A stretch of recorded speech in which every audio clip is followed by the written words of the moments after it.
The day they demoted me, the room went quiet.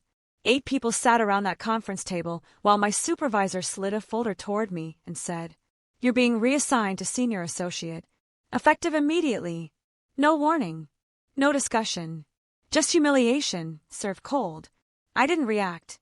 That's what disappointed him most. He wanted tears, anger, something he could label as unprofessional. So I gave him silence.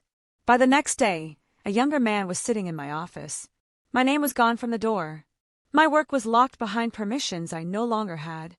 My career, 4 years of leadership, packed into boxes like it never mattered. And that's when I stopped trying to prove myself and started documenting everything. I watched quietly as my replacement struggled with the projects I used to hold together. Deadlines slipped. Clients grew frustrated. Mistakes stacked up.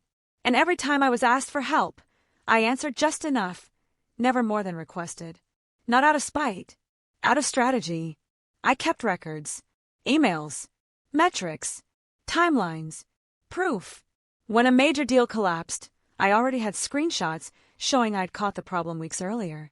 When clients asked for me by name and were redirected, I saved the correspondence.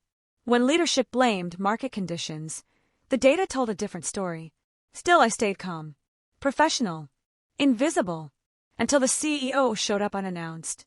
He sat at my desk and asked what I was working on. I told him the truth, without emotion, without accusation. A week later, I was asked for a full performance breakdown. I handed over 60 pages of facts. No opinions, no bitterness, just evidence. Everything changed after that.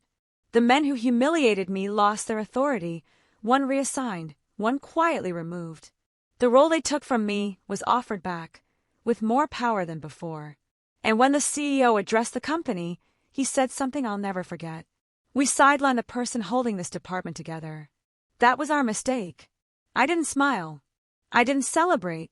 I just went back to my office, sat in my chair, and got back to work. Because the loudest revenge isn't anger. It's being right, and patient enough to let the truth speak for you.